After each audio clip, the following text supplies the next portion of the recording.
Çdo ditë, miliona shqiptar depozitojnë paga, paguajnë fatura dhe marrin kredi.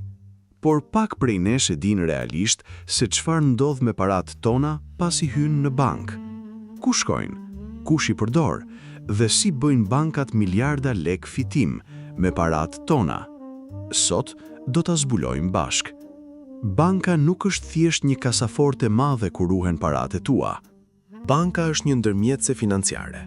Mbledh para nga njerëz që i kanë dhe ua jep njerëzve që kanë nevojë. Kur ti çon 100.000 lek në banka ti jep një premtim. Parat jepen ty sa herë ti duash, por në realitet ato para nuk janë atje. Banka i ka huazuar te dikush tjetër, te biznesi që ndërtoi kafenen tënde të preferuar, te familja që bleu shtëpinë e re, te studenti që financoi universitetin.